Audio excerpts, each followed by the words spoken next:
ओ ready. Hello मेरे प्यारे दोस्तों, अस्सलाम वालेकुम, नमस्ते। आज बड़े मियाँ अंकुर भाई के साथ और छोटे मियाँ अश्वनी के साथ हम लोग डिस्कस करने आए हैं आपके 20 जनवरी को होने वाले एफएमजी एग्ज़ाम से पहले 15 डे की स्ट्रैटेजी। और हमारा ये फोकस रहेगा कि इस सेशन में आप अपने मार्क्स को 20 से 30 एटलीस्ट कैसे इंप्रूव करें, उसकी ओर फोकस करें, ताकि आपकी कट ऑफ, जो मैंने अक्सर पाया है सर कि बच्चे 170 के करीब में सही करके आते हैं बट मार्क्स 150 के नीचे आते हैं, लगता है उनका जीएसटी कट रहा है। हाँ, है ना, ये बड़ा कॉमन है, कॉमन मिलता है। और रिजल्ट भी 1 महीने बाद आता है तो थोड़ा सस्पिशन ज्यादा होता है। बिल्कुल, तो उसके रीजन भी हम थोड़े से डिस्कस कर लेंगे। और वो रेंज बढ़ा के मार्क्स कैसे आए ताकि हम श्योर हो जाएं कि हम बॉर्डर लाइन पे नहीं है, हम बहुत आगे हैं, उसके लिए डिस्कस करेंगे। तो पहले उसी से डिस्कशन स्टार्ट करते हैं, फिर of course improve your marks. फिर ऑफ कोर्स सर हमारे साथ हैं। तो कई लोगों के एग्जाम डे या एग्जाम के 15 दिन पहले जो एंजाइटी स्ट्रेस होता है उससे गड़बड़ होता है सर, उसमें आप बहुत सीधा और डायरेक्ट गाइड कर देंगे। बिल्कुल, और जो तुम्हारे डाउट हो वो आप लिखना और पूछना, यहाँ पूछना, और उसको हम एड्रेस करेंगे, बिल्कुल मोए मोए करेंगे, मोए मोए। तो पहली बात कि मार्क्स को कैसे इंप्रूव करें। मेरा ऐसा मानना है कि अभी आने वाले 6 दिनों में ही आप ये श्योर कर सकते हो कि आपके मार्क्स 30 और हो जाएं। कुछ लोगों ने ऑलरेडी नीट के क्वेश्चंस को, नीट के पीवाईक्यू को ऐप से बनाया है, लेकिन उन्होंने सिर्फ पीवाईक्यू बनाया है, मोस्टली टॉपिक्स पे कमांड नहीं लिया है, टॉपिक्स पे फोकस नहीं किया है, और दूसरा उसको रिवाइज नहीं किया है। तो अगर पहला तो यह है कि अगर आपके मार्क्स 100 से कम आ रहे हैं ऑलरेडी, तो आपको एफएमजी सॉल्यूशन या एफएमजी के पीवाईक्यू पे ही फोकस ज्यादा करना चाहिए। बिल्कुल। बट अगर आपके मार्क्स 100 से ऊपर ऑलरेडी आ रहे हैं और आपने ऑलरेडी एफएमजी के पीवाईक्यू को देख लिया है, तब आपको नेक्स्ट फोकस नीट वाले पीवाईक्यू पे जरूर करना चाहिए। उसके 2 सिंपल लॉजिक हैं। पहला ये कि नीट के पीवाईक्यू का लैंग्वेज करेक्ट और एक्यूरेट होता है। एफएमजी में आपने भी देखा होगा, जिन्होंने जुलाई दिया होगा वो एग्री करेंगे कि जब एग्जाम में क्वेश्चन आते हैं तो 3-4 लाइन के आते हैं और रिकॉल में सारे 1 लाइनर होते हैं। बिल्कुल, ये बड़ा ही कॉमन है। हाँ। और उसका लॉजिक भी सिंपल है। हाँ। कि फर्स्ट सेशन के बाद रिकॉल कौन करेगा, सेकंड देगा। हाँ। और सेकंड सेशन के बाद पार्टी होगी। हाँ, तो पार्टी के बाद किसको याद रहता है? तो रिकॉल अच्छा होता ही नहीं। तो ये इसी बात पे छोटे एक बात कहूंगा। हाँ। कह देते ना कि हम करके 170 क्वेश्चन आते हैं और बाद में नंबर कम आ रहे हैं। रीजन क्या हो रहा है कि हमें लैंग्वेज का पता नहीं होता कि वो लैंग्वेज क्या आ रही है, उसमें वो 1-2 वर्ड ट्विस्ट कर देते हैं। अच्छा, लैंग्वेज को भी टफ कर देते हैं, या ट्विस्ट कर देते हैं, और एक ही वर्ड चेंज करने से आंसर चेंज हो जाता है। ये तुम नीट पीजी के जो पीवाईक्यू करोगे उसमें तुम एनालाइज करोगे कि वो किस तरह से 1-2 सिम्टम्स बढ़ा के या घटा के क्वेश्चन का आंसर चेंज कर रहे हैं। Very good. तो उसको, ये जो अश्वनी भाई ने कहा है कि नीट पीवाईक्यू, इनको ये मान के चलो, एक तो तुम नए क्वेश्चन भी सोल्व कर रहे हो और वही टॉपिक सोल्व कर रहे हो। बिल्कुल। और प्रोबेबिलिटी ये भी रहती है कि कंडक्टिंग बॉडी तो एक ही है। बिल्कुल।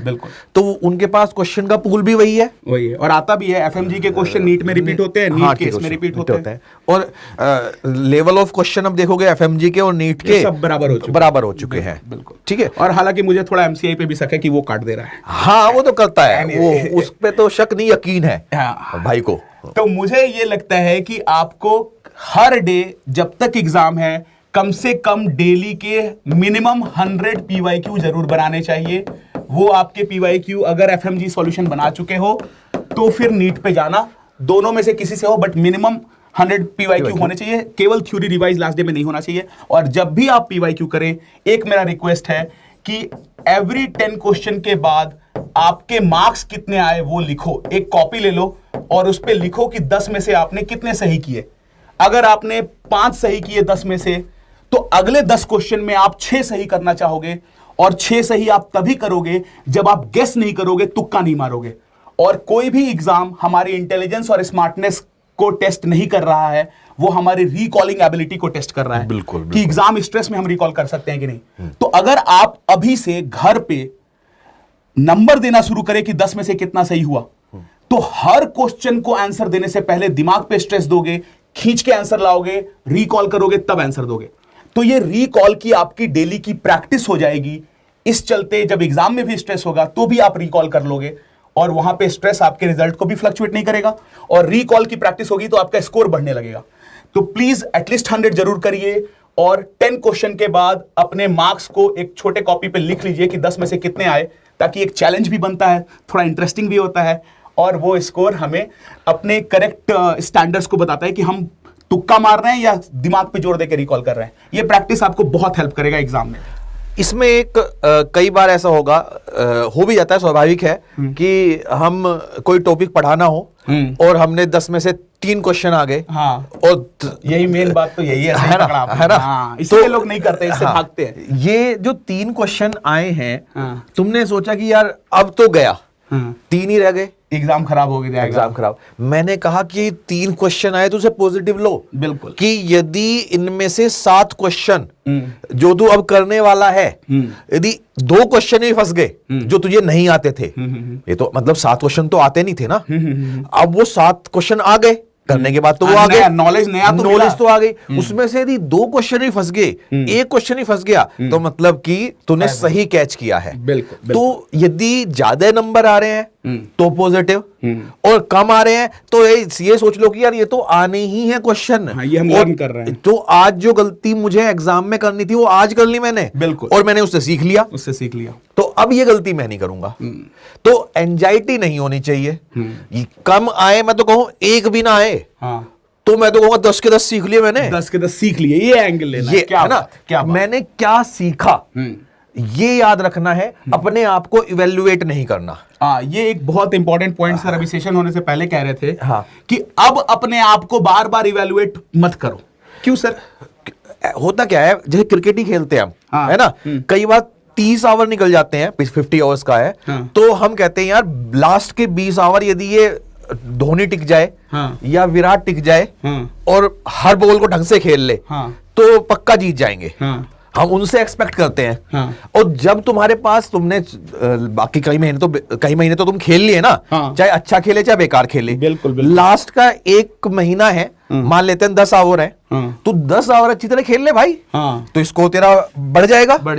तो अब की जो बॉल आ रही है, यानी जो लास्ट के 15 दिन की बॉल है, उन हर बॉल पे छक्का लगाना है, बस ये मान के चलना, तो स्कोर बढ़ेगा ही बढ़ेगा। बिल्कुल। तो अपने दिमाग में ये मत सोचना कि यार पुराने ओवर तो मेरे खराब हो गए, हाँ, तो अब तो मैं खेलूंगा नहीं, मैं तो छोड़ के भाग रहा हूं गेम। हाँ, भागता है कोई छोड़ के?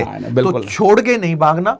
आगे आने वाले जितने भी दिन हैं, हाँ, जितने भी क्वेश्चन करोगे उसमें 100% देना है। बिल्कुल। और यदि ये दे दिया तो कोई भी मैच जीत जाते हैं। तब कोई भी मैच जीत जाते हैं। मेन एग्जाम का डे नहीं है, क्योंकि वो कई बार अपने हाथ में नहीं रहता है। मेन है एग्जाम के डे से पहले जो डे हमारे पास 15 दिन है, उस दिन हम अपना कोशिश करें कि 100% दें। ऑफ कोर्स हम अपने आप से बहुत उम्मीद लगाते हैं, 100% नहीं दे पाते हैं, बट अगर 70-80% भी दे दें तो ये भी जरूरी है कि थोड़ा खुद को अप्रिशिएट करे कि हाँ 80% तो किया। हाँ, और इस तरह डांस करते रहो, एंजॉय करते रहो, प्रिपरेशन के फेज को एंजॉय करो, कोई टेंशन नहीं, हाँ, फ्री ऑफ माइंड से, है ना। जैसे कहते थे ना, कैप्टन कूल था हमारा धोनी, हाँ, वो लास्ट तक मस्त रहता था। बिल्कुल। इसी तरह लास्ट तक मस्त रहना है, और खेलते रहना है, पढ़ते रहना है, एंजॉय करते रहना है, और भाइयों के साथ थोड़ा थोड़ा बातचीत भी करते रहना, बातचीत कर रहे हैं, बातों बातों में, है ना। क्योंकि ऐसा आप सब भी जानते हो कि अगर आप एग्जाम तक कॉन्फिडेंट हो और हैप्पी मूड से प्रिपेयर कर रहे हो, तो एग्जाम में 20 से 30 क्वेश्चन सिर्फ आपके प्रेजेंस ऑफ माइंड से सॉल्व हो जाते हैं, जिसमें ऑप्शन रूल आउट किया और सही कर दिया। बिल्कुल। तो इस लास्ट 15 डे में ये बहुत जरूरी है कि आप कॉन्फिडेंट रहें, कूल रहें, प्रिपरेशन को एंजॉय करें, और सिर्फ उस दिन के टारगेट को चेक करें कि हो रहा है कि नहीं हो रहा है, बस। अब इसी वाले पार्ट पर एक कल से हम लोग ये सेशन भी शुरू करने वाले हैं, जो होपफुली हर 1 दिन के बाद होगा, 1 दिन के गैप पर होगा। हाँ।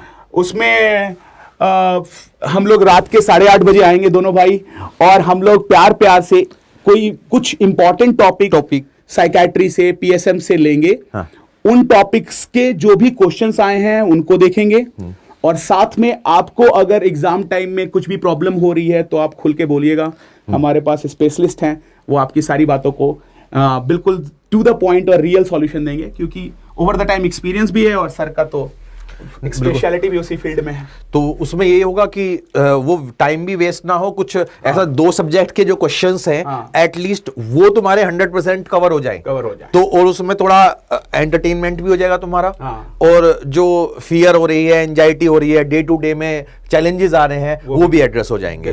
तो ये मन की बात करके आएंगे। और सर मैं बच्चों से ऑफ कोर्स वो सवाल पूछेंगे अभी, बट उस सवाल से पहले मैं एक स्टूडेंट आई थी, वो मुझे क्लास में बोल रही थी कि सर मैं 8 बजे उठती हूँ और 12 बजे सो जाती हूँ। तो मैंने बोला रात में? बोला नहीं, दिन में। तो स्लीप साइकिल बहुत बड़ी प्रॉब्लम हो जाती है, और लास्ट के 15 डे, क्योंकि आदत पड़ी हुई रात में पढ़ने का, दिन में उठना पड़ता है। तो मैं ये एज ए जनरल डाउट लेना चाहता हूँ कि हम स्लीप साइकिल को पॉइंट वाइज कैसे ठीक कर लें लास्ट 15 डे, क्योंकि स्लीप साइकिल सही रहेगी तो परफॉर्मेंस पे लगता है लोगों को क्या असर पड़ेगा। बिल्कुल। स्लीप हाइजीन वर्ड यूज करते हैं हम, कि स्लीप हाइजीन मेंटेन करो तो उससे हमारी स्लीप साइकिल इंप्रूव हो सकती है। Okay, first point sleep hygiene. Sleep hygiene का मतलब क्या है उसको हम प्रिसाइजली नहीं ले पाते, क्योंकि हम कहते हैं कि फिक्स टाइम पे सोना है, फिक्स टाइम पे उठना है। अब सोना अपने हाथ में नहीं है, तुम लेटोगे, नींद नहीं आ रही तो दिक्कत हो जाएगी ना। तो यदि सोना तुम्हारे हाथ में नहीं है लेकिन उठना तुम्हारे हाथ में है, मॉर्निंग में उठ तो सकते हो ना, तो मॉर्निंग का टाइम तुम्हें फिक्स कर देना है। ओके, अभी एग्जाम के टाइम तुम्हें पता है 5 बजे मुझे उठना ही उठना है। हाँ। अभी क्लासेस भी तुम्हारी लगभग सब खत्म हो चुकी हैं। बिल्कुल, है ना। अब पढ़ना तुम्हारे अपने हाथ में है। बिल्कुल। तो यदि तुम्हें लगता है कि मैं पहले भी कई बार देख चुका हूं कि मॉर्निंग में उठने के बाद मेरी परफॉर्मेंस अच्छी नहीं रहती, ड्राउजी सा रहता हूं, नींद आती रहती है और मैं एग्जाम में अच्छा नहीं कर पाऊंगा, तो अब this is the best time to revert your sleep cycle. Okay, तो वापस ले आ जाना है हमें। उसके लिए तुम्हें अभी से यदि 5 बजे उठना है उस दिन तुम्हें, तो 5 बजे उठना शुरू कर दो। ठीक है, टाइमिंग फिक्स कर लो उठने की। 2-3 दिन आई थिंक डिस्टर्ब रहेंगे, लेकिन 2-3 क्या होगा क्या कि जब तुम रात को सपोज करो 10 बजे लेटे, तुम नींद नहीं आई, तुम एक चक्कर काट के आ गए, फिर लेट गए, हो सकता है तुम्हें 3 बज गए सोने में, लेकिन तुम उठोगे 5 या 6 बजे, जो भी तुमने डिसाइड कर लिया है। 6 बजे उठने का प्रोग्राम बनाया तो 6 बजे उठोगे। ठीक है, तो दिन में तुम्हें थकान रहेगी, हो सकता है झपकी भी आने की कोशिश करे, तो उसको अवॉइड करना है। यदि सोना नहीं है, हो सकता है 5-10 मिनट के लिए रेस्ट कर सकते हो आंख बीच के। ठीक है, जब 2-3 दिन बाद तुम्हारा ये अपने आप बॉडी सर्केडियन रिदम को एक्सेप्ट कर लेगी। Very good. ठीक है, तो यदि यही चैलेंज 5 दिन पहले कोई बच्चा लेके आता तो बड़ा डिफिकल्ट होता, लेकिन अभी 15 दिन है, इसमें तुम्हारी स्लीप हाइजीन बड़ा आराम से मेंटेन हो जाएगी। Very good.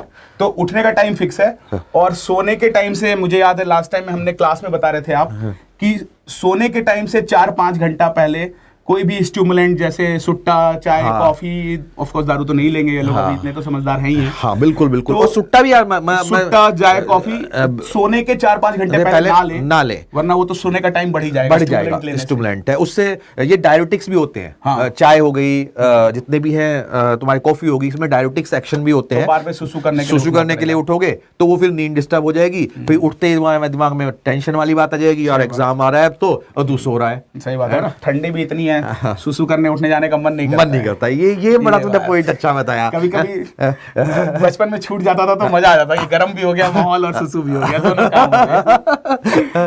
तो इससे एक बात और इसमें है ना, इसलिए अब कई बार स्टूडेंट्स ऐसा करते हैं कि पढ़ाई के आवर्स बढ़ा देंगे हम, और लेकिन वो कट करेंगे स्लीप से। या वो सोचेंगे कि 16 घंटा पढ़ लूं मैं, और 18 घंटा पढ़ लूं मैं, नींद 4 घंटे की ले लूं। हाँ। दूसरे को देखा कि छोटा तो 4 घंटे सोता है, हाँ, और मस्त रहता है। बहुत इंपॉर्टेंट पॉइंट है ना। मैं ये भी 4 घंटे सोता है तो मुझे भी 4 घंटे सोना चाहिए। हर आदमी की बॉडी की रिक्वायरमेंट अलग अलग है। सही बात। ठीक है, कुछ शॉर्ट स्लीपर होते हैं, कुछ लॉन्ग स्लीपर्स होते हैं। तो जिस तुम अपनी बॉडी को जानते हो कि मेरी नींद इस टाइम में पूरी होती है, उतने को एक्सेप्ट करो। जो तुम्हें अपना टाइम बचाना है, सुट्टे से बचाओ, चाय पीने जा रहे हो वहां से बचाओ, शॉर्ट ब्रेक्स कर दो, ब्रेक्स।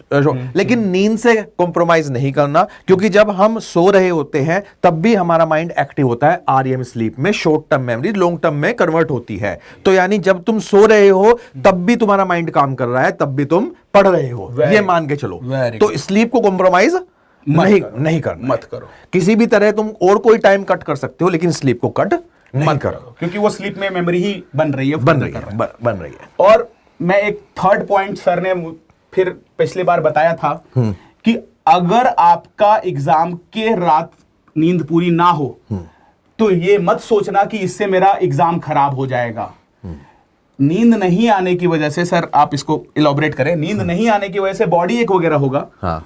तो सर ने सजेस्ट किया था कि अगर बॉडी एक हो रहा है, आप मेडिको हो, एक एनसेड टैबलेट ले लो, और ऑफ कोर्स गैस हो सकती है उससे, तो ओमिप्राजोल पेंटाप्राजोल के साथ ले लो। बिल्कुल, है ना? बिल्कुल। तो हाँ, उस पॉइंट को थोड़ा आप सर, क्योंकि बच्चों के मन में ये फोबिया होता है कि नींद नहीं आई एग्जाम खराब हो जाएगा। सर ने ये समझाया था कि नींद नहीं भी आएगी फिर भी एग्जाम अच्छा होगा, वो बताएंगे सर। देखो, ये डाउन द लेन मैंने जो मेरा एक्सपीरियंस रहा, शुरू में मेरी भी सोच यही थी, क्योंकि मेरे तो पूरी यही सोच थी कि एग्जाम खराब हो जाएगा ऐसा लगता। और सभी टीचर्स ने भी बताया, हमें भी बताया, हमने भी यही समझा था आज तक कि यदि तुम पहले दिन सो नहीं पाए तो एग्जाम में फ्रेश नहीं रहोगे और एग्जाम में वो आउटपुट नहीं दे पाओगे। अब वो कहने का मतलब ये था कि तुम जानबूझकर जागे मत रहो। ओके, कहने का मतलब ये था जानबूझकर नहीं जागना। यदि नींद नहीं आ रही तो उससे फर्क नहीं पड़ रहा। मैं नाम नहीं लूंगा, लेकिन क्योंकि साइकेट्री में जब भी आते हैं ना, इशू आता है कि हम किसी का नाम डिस्क्लोज नहीं कर सकते। सही बात है, सही बात। लेकिन लास्ट के 3-4 इयर्स में मेरे under 100 rank NEET PG, INICET, FMG में 200 पार किए हुए हैं जिन्होंने, उनके साथ डायरेक्ट इंटरेक्शन हुई है। और उन्होंने उनमें से कम नहीं 30-40% बच्चों ने ये कहा कि सर रात एग्जाम से पहली रात में सो ही नहीं पाया या सो ही नहीं पाई, और फिर भी 200 से ऊपर स्कोर कर गए। ओ भाई साहब, तो ये सोच है तुम्हारी। ओहो, जैसे हम कहते हैं साइकेट्री में धात सिंड्रोम। हाँ, इसका सोच से सब कुछ रिलेटेड है। धात सिंड्रोम पे क्वेश्चन भी आता है FMG में कि इसमें मेल को लगता है कि मेरा सीमन यूरिन में एक्सक्रीट हो जाता है, इसकी वजह से मुझे कमजोरी आ जाती है, जबकि है बस टंकी ओवरफ्लो कर रहा है। टंकी ओवरफ्लो कर रहा है। तो अब उसकी सोच कमजोरी ला रही है। इसी तरह से तुम्हारी सोच है कि यार मैं सो नहीं पाया तो अब तो सब खत्म। ऐसा कुछ नहीं है, ऐसा कुछ नहीं है। यदि तुम सो नहीं पाए तो सुबह को तुम्हारी बॉडी एक कर सकती है, हेडेक हो सकता है, उसके लिए तुम्हें मेडिकेशन पता है क्या होती है, बहुत बढ़िया, वो लो।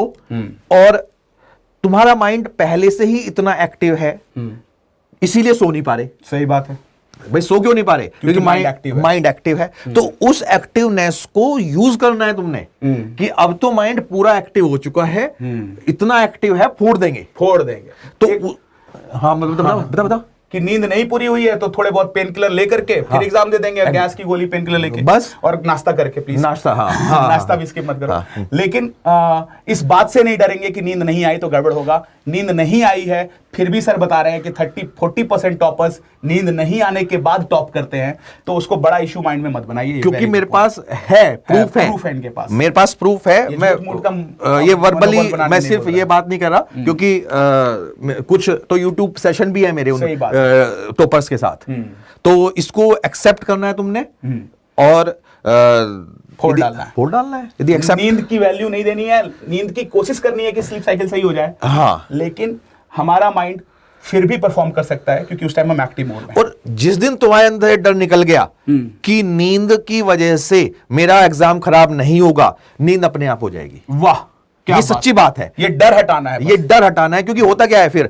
टाइम देखते हैं 12 बज गए, यार नींद नहीं है, अब तो फिर बेचैनी शुरू हो जाती है, यार नींद नहीं आई, दिक्कत होगी, अब तो 1 बज गया, अब नहीं आई। बहुत बढ़िया। तो उसे हटा दो। नींद आए ना आए, मैं बता रहा हूं तुम्हें, गारंटी दे कह रहा हूं, लिख के दे देता हूं, मैं पढ़ाना छोड़ दूंगा। और भाई साहब, है ना? ओ भाई साहब, बड़ी चैलेंज दे दिया सर आपने। हाँ बिल्कुल, ठीक है। क्योंकि मैंने अपने स्टूडेंट्स को कन्विंस किया है, थेरेपी दी है और उसका रिजल्ट आया है। Very good. तो इस चीज को मैं प्रॉमिस करता हूं तुम्हारे से कि तुमने पॉजिटिव थिंकिंग ले ली कि ये स्लीप मेरा कुछ नहीं बिगाड़ सकती, तो कुछ नहीं बिगाड़ सकती।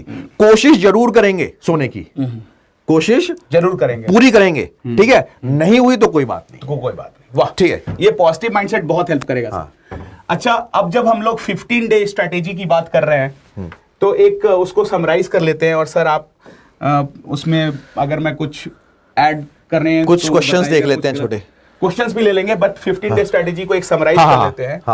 कि एक तो ये जरूर करना है आपको कि एटलीस्ट 100 PYQ एटलीस्ट है, वो जरूर डेली बनाना है। बिल्कुल। और जब डेली बनाएं तो ये मत सोचे कि बना चुका है अब क्या फायदा है बना के, नहीं, आप फिर भी उसको 10-10 करके चेक करके बनाइए, ताकि 2-3 रिवीजन से वो पीवाईक्यू माइंड में बैठ जाए।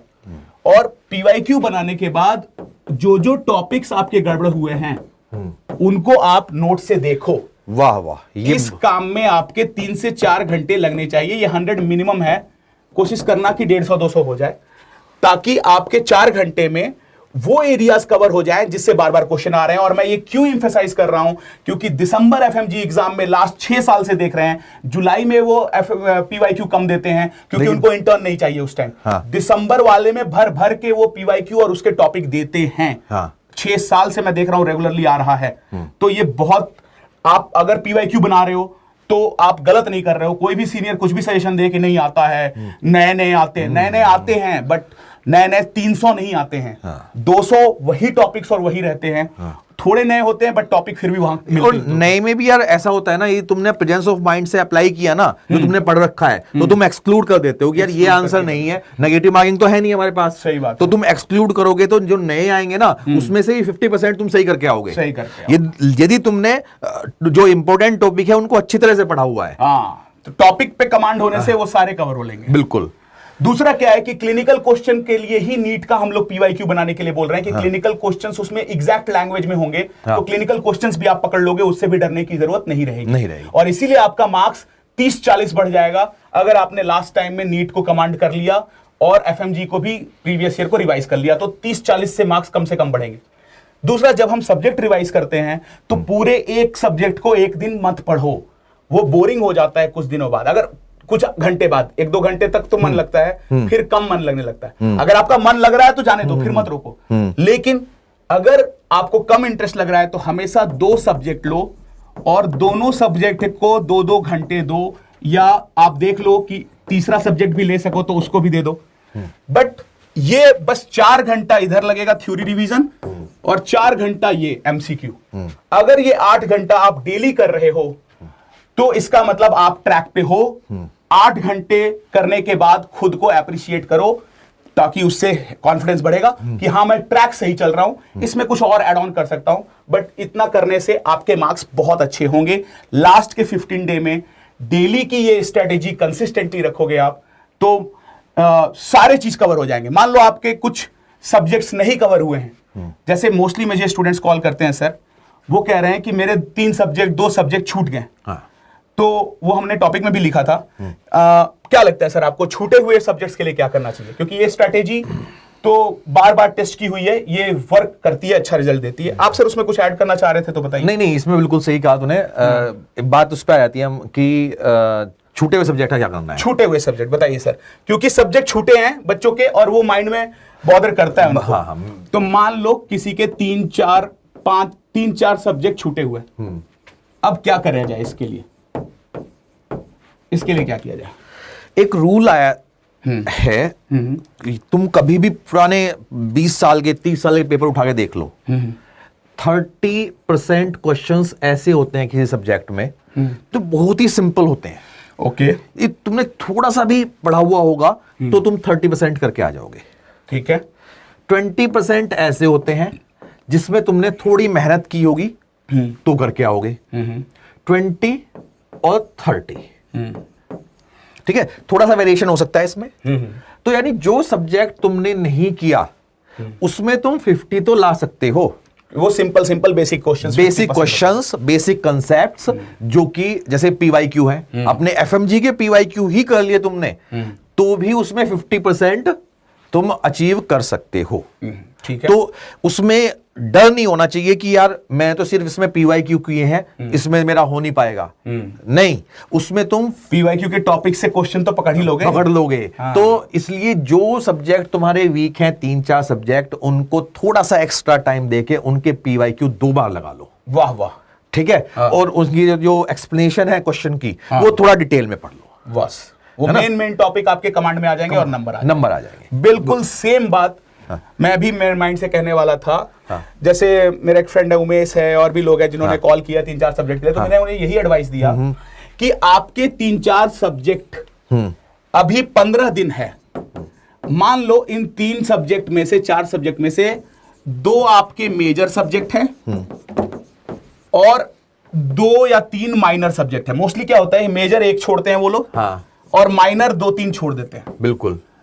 तो जो मेजर सब्जेक्ट है, जैसे एनाटमी है, मेडिसिन है, सर्जरी है, गायनी है, उन सब्जेक्ट्स में आप 1 घंटा डेली का देना फिक्स कर दो। जैसा सर ने बताया कि पीवाईक्यू करो, उनके टॉपिक्स देख लो, पीवाईक्यू के टॉपिक 1 घंटा डेली बस। अब ये 1 घंटा डेली 15 दिन है, कितना दिन घंटा हो गया? 15 घंटा। 15 घंटे में वो मेजर सब्जेक्ट का 50% क्वेश्चन तुम लगा के लगा लोगे पक्का, ठीक है। फिर माइनर सब्जेक्ट को आधा घंटा दे दो डेली, आधा घंटा दे दिया डेली। दोनों माइनर सब्जेक्ट को आधा घंटा दे दिया आपने, बिल्कुल, वो भी कवर हो गया। 15 दिन में आधा घंटा दिया तो 7.5 घंटा दे दिया आपने। तो आपको ऑलरेडी प्लान हमने 8 घंटे का जो हम लोग डिस्कस कर रहे थे, उस 8 घंटे के प्लान में आप भी जानते हो कि 10 घंटे यूजुअली पढ़ रहे हो। देखो आपने बस 2 घंटा ऐड किया सॉरी और माहौल बन जाएगा। हाँ, बोलिए प्लीज। नहीं सॉरी, हक है भाई। नहीं, हक तो है पर गलत टाइम पे आखिरी मांग रहे हैं, हमेशा हक है। हाँ, 4 8 घंटे है ना, 10 तो घंटे निकालोगे। हाँ, और भाई ने, मैं तेरा ही कैलकुलेशन बता रहा हूँ। हाँ, 8 और 1 और आधा, 9.5 घंटे, 10 घंटे तो दोगे यार दिन में। हाँ, तो हो गया, बन गया काम बन गया। वीक सब्जेक्ट को छोड़ो मत, क्योंकि वीक सब्जेक्ट के लिए भी अंकुर सर ने जैसा बताया 50% क्वेश्चन पीवाईक्यू के सिंपल क्वेश्चंस होते हैं। पूरा छोड़ दोगे तो ये हलवे क्वेश्चन भी मिस हो जाएंगे, और तुम्हें डर रहेगा कि यार ये तो करा ही नहीं। मान लो तुमने सर्जरी छोड़ी, हाँ, और सर्जरी के ही शुरू में ही 10 क्वेश्चन आ गए, तो कॉन्फिडेंस की भी हिल जाती है, बिल्कुल हिल जाती है। तो क्यों रिस्क लेना है? मेजर सब्जेक्ट तो खास करके मत छोड़ो, हाँ, और माइनर सब्जेक्ट को मैं तो कहता हूं कि पीवाईक्यू से ही कर लो ना। पीवाईक्यू से सारे तो टॉपिक्स हो ही जाते हैं, माइनर सब्जेक्ट हो जाते हैं। अब तो टाइम ये रह गया है कि पीवाईक्यू करने हैं, क्वेश्चन लगता है गलत आ रहा है, उसके नोट्स खोल लेने हैं, टॉपिक पढ़ लो यार, दिन भर का ये काम करो, है ना। तो नोट्स में तुम कहोगे सर नोट्स रिवाइज करें या ना करें, नोट्स को कितना टाइम दे। भैया नोट्स तो यार तुम्हारे हैंडी है, तुम्हारे सामने है, पेज पलटोगे तुरंत दिख जाएगा कौन सा टॉपिक कहां पे है। बिल्कुल। तो तुमने पीवाईक्यू कर रहे हो, लग रहा है कि ये क्वेश्चन सोल्व हो रहा है, इसका कंसेप्ट मुझे पता है, छोड़ दो।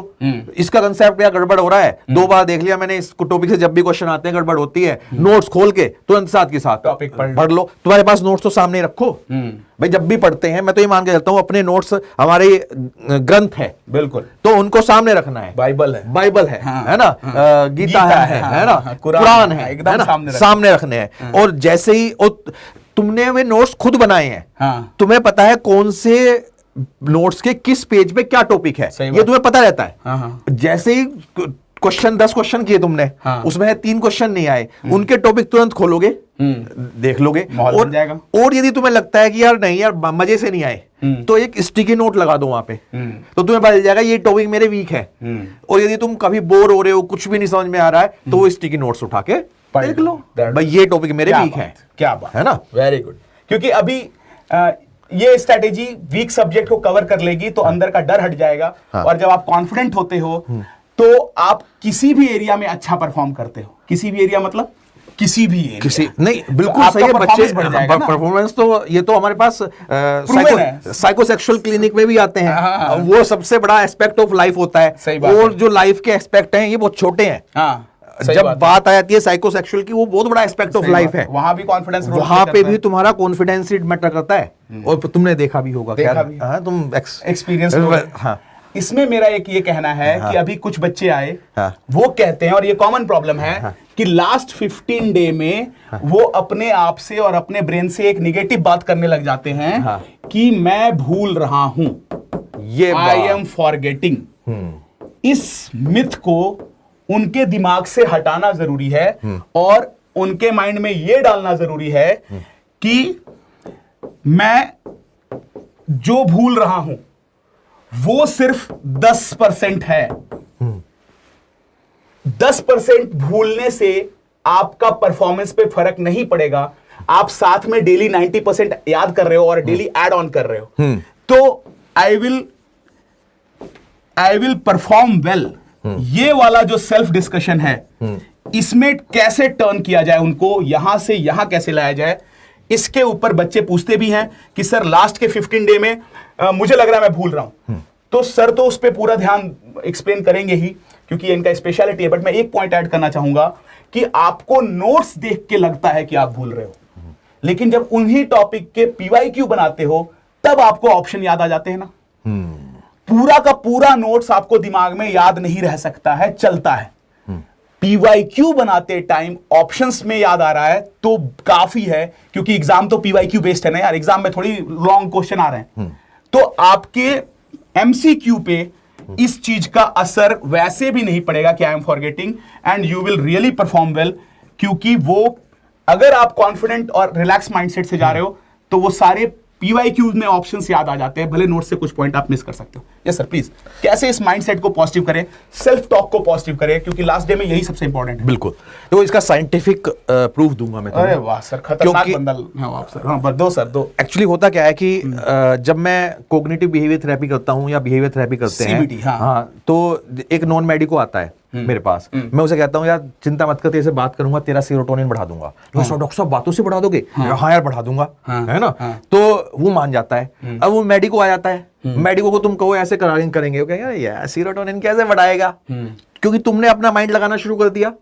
अब जो मेडिकोज होते हैं उनको यदि साइंटिफिक प्रूफ मिल जाए तो वो एक्सेप्ट कर लेते हैं, तब एक्सेप्ट करते हैं। यस, तो आप साइंटिफिक प्रूफ दे दो। तो हम साइंटिफिक प्रूफ है, फ्रॉइडियन थ्योरी है, साइकेट्री में हम हमेशा पढ़ाता हूं मैं। और तो उन्होंने कहा था माइंड के 3 लेवल हैं, कॉन्शियस, ये तो क्वेश्चन भी हो गया, हाँ, कॉन्शियस, प्री कॉन्शियस या सबकॉन्शियस भी यूज करते हैं इसे, और अनकॉन्शियस। तो यदि हम कहें यदि मैं तुमसे पूछूं तुम्हारा क्या नाम है, तुमने तुरंत रिप्लाई दिया, तो ये इंफॉर्मेशन कॉन्शियस पे थी। मैंने कहा 5th क्लास के टीचर का फेस रिकॉल कर, छोटे करके दिखा, सोच। कर लिया मैंने, गदाधारी सर। हाँ, थोड़ा टाइम लगा, फेस सामने आ गया, यानी इंफॉर्मेशन यहां पे थी फेस की, ठीक है। और तूने थोड़ा सा एफर्ट डाला, आ गया, कहां पे आ गई? कॉन्शियस, सबकॉन्शियस से कॉन्शियस पे आ गई। और यदि तू भूल गया तो वो कहां पे चली गई? अनकॉन्शियस। यानी जो तुमने पढ़ा है वो कहीं ना कहीं पढ़ा है, या तो यहां पे, या यहां पे, या यहां पे। और जो ये 2 हैं, ये तो तुम्हें इजीली असेस हो जाते हैं, तीसरे वाले में दिक्कत है।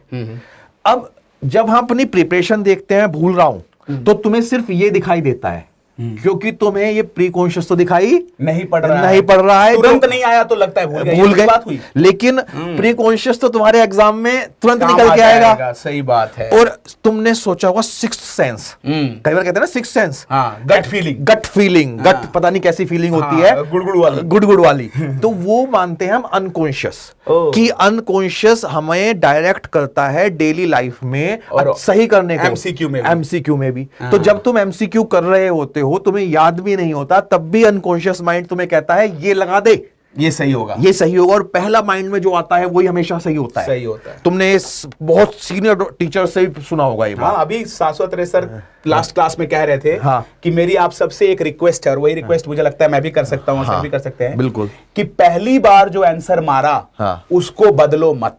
बिल्कुल, क्योंकि अगर हड़बड़ी में नहीं मारा है तो क्वेश्चन पढ़ के मार रहे हो, तो जो पहली बार गट फीलिंग से आता है 99% केस में वही सही होता है, क्योंकि वो अनकॉन्शियस सर का रिक्वेस्ट था। और मुझे लगता है ये अनकॉन्शियस माइंड से वो सिक्स्थ सेंस मान लो, ठीक है। और एक रिसर्च हुई थी, हालांकि कम होती है इस मॉडल पे, उसमें ये माना गया था कि यहाँ पे एक बैरियर होता है, अच्छा, वो यूजुअली बंद रहता है, इसलिए अनकॉन्शियस इंफॉर्मेशन कॉन्शियस पे नहीं आती, ठीक है। लेकिन ऐसा देखा गया है कि तुम स्ट्रेसफुल पीरियड में पॉजिटिव हो, तो ये बैरियर खुल जाता है, ओहो, ज्ञान प्रवाह नीचे से ऊपर आता है, ऊपर तक।